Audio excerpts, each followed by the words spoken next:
জিহ্বার মধ্যে একটু চুষে দেখো ওরে পানি পাওয়া যায় কিনা। জিহ্বাটা বের করে দিলেন। ইমাম আলী আকবর রাদিয়াল্লাহু আনহু 2-3 চুষা দিয়ে বললেন বাবা হয়ে গেছে।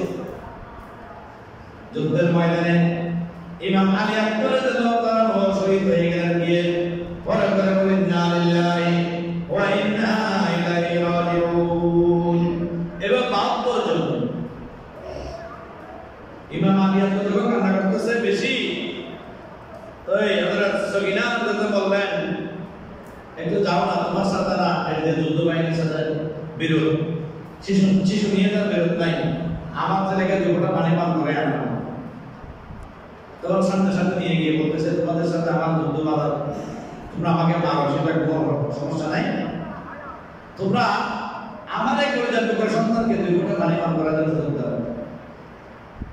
তারা যুদ্ধের ময়দানে পানির বদলে ইমাম আলী আকবর রাদিয়াল্লাহু আনহুকে শত নিক্ষেপ করে তারা যাত্রা করে দিল।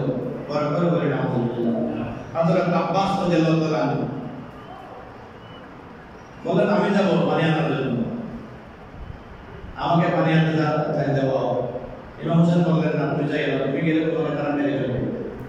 বলেন আমাকে পানি আনতে অনুমতি দিন, না হলে কারবালার জমিনের ব্যাপারে কিয়ামতের ময়দানে প্রশ্ন করলে আমি কোন জবাব দেব। এক হাতে কলস আর এক হাতে পানি, এক হাতে পানি কলস আর এক হাতে তলোয়ার। তিনি সেটাকে নিয়ে চললেন পানির দিকে। বলছি যখন হাত পরে যখন হাতের মধ্যে দিলেন, হঠাৎ করে চতুর্দিক থেকে সেনাদের তাকে আক্রমণ করল। তিনি পানির কলস হাতে রেখে ওর কথা যুদ্ধ করতেছেন। যুদ্ধ করতে করতে করতে করতে হঠাৎ করে তারা ইমাম হযরত আব্বাস রাদিয়াল্লাহু তাআলা হাতের মধ্যে আঘাত করলেন।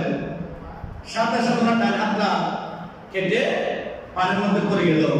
তিন ডান হাতটা কেটে যাওয়ার পরে বাম হাত যে পানির কলস ছিল সেটাকে ডান হাতের কবজির উপর নিয়ে বাম হাতের তলোয়ার দ্বারা যুদ্ধ করতে লাগলেন।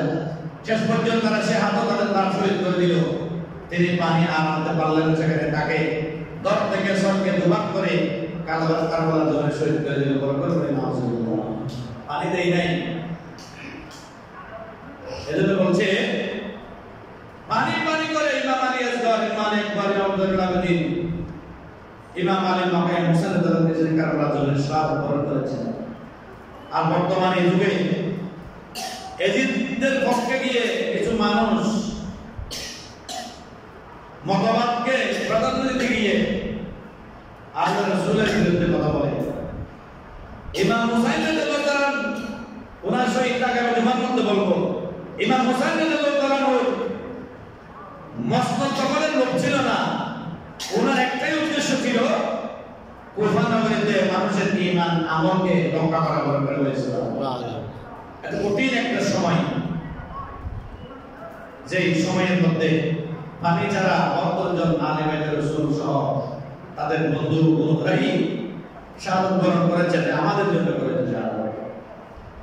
আমরা আজকে তাদের উত্তরসূরি হয়ে আমাদের উচিত হবে তাদের দোষী দরবারে দোয়া করা এবং তাদের ফজিলত হাসিল করার জন্য আল্লাহর দরবারে প্রার্থনা করা। বড় করে বলি সুবহানাল্লাহ। সালাতুন ইয়া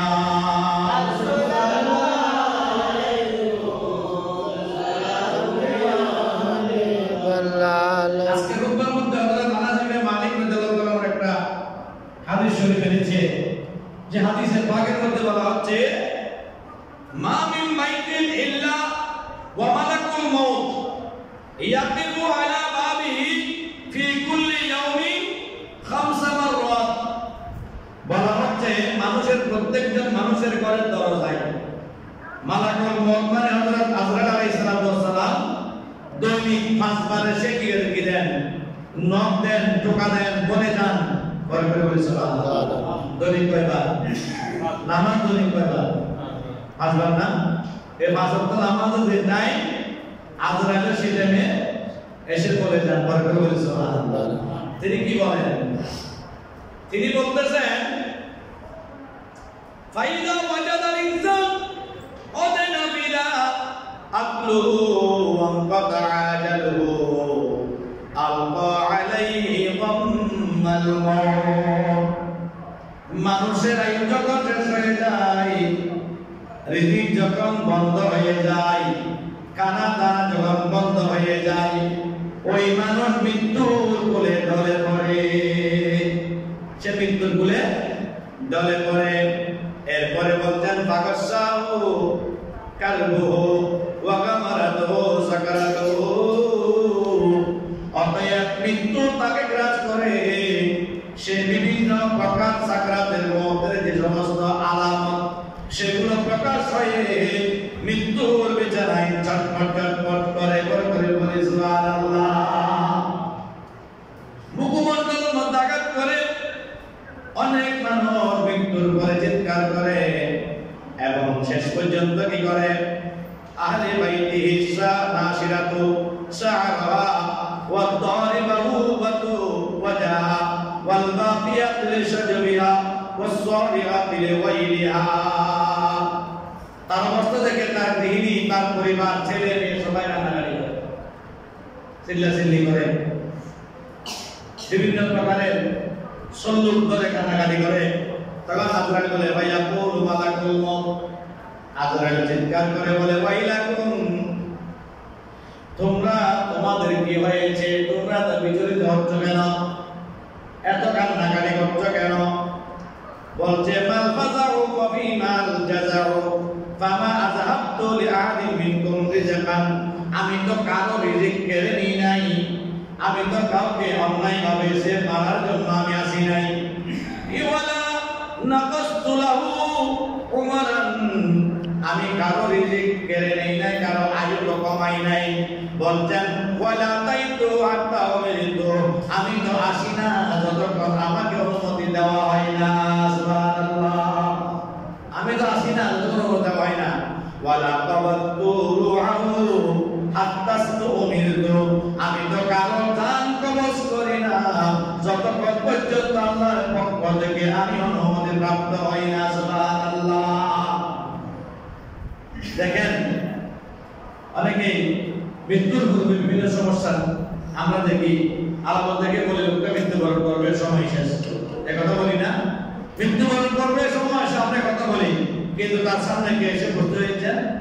মালাকুল মউত এসে উপস্থিত হয়েছেন এবং তিনি বলছেন ওয়া ইন্নালি ফীকুম লা'দাতান সুম্মা আউদাতান হাত্তা লা ইয়াবকা মিনকুম আহাদ। আমি যতক্ষণ পর্যন্ত তোমাদের নিকট আসবো, যতক্ষণ পর্যন্ত তোমাদের নিকট একজন অবশিষ্ট রয়েছে। সুবহানাল্লাহ। তোমাদের কাছে একজন অবশিষ্ট থাকার আগে আমি এখান থেকে ছাড়বো না, দুনিয়া থেকে যাব না। তোমাদের সবাইকে জান কবজ করে আমি আল্লাহর আদেশে নিজের জান নিজে কবজ করে ব্যবহার করে বলে সুবহানাল্লাহ। তাহলে জমিনে একজনও বাকি থাকতে আদর বলছে আমি ততক্ষণ তোমাদের কাছে আসবো। এরপর হাদিস শরীফের মধ্যে বলছে, আল্লাহ রাসূল বলছেন ফাওয়াল্লাহি নাফসুল মুহাম্মাদ বিয়াদিহি, আল্লাহ আমি বলছেন যার হাতে আমি নবীর প্রাণ, তার কসম খেয়ে বলছি, আল্লাহর কসম করছেন রাসূল, আল্লাহর কসম খেয়ে বলছি লাউ ইয়ারাউনা মাকানাহু আও ইয়াসমাউনা কালামাহু লাযাহাদু আন মাইয়িতিহিম ওয়া বাকাউ আলা আনফুসিহিম। প্রাণ যদি তারা রাস্তা দেখতে পেত, মানুষ যদি মৃত্যুটাকে এরকম দেখতে পেত, মানুষ যদি মৃত্যুর অবস্থা শুনতো, তাহলে ওয়া বাকাউ আলা আনফুসিহিম, মানুষ আর দুনিয়ার কথা চিন্তা করতো না, শুধু কান্নাকাটি করতো। শুধু কাঁদতেন, চোখের পানি ফেলতেন।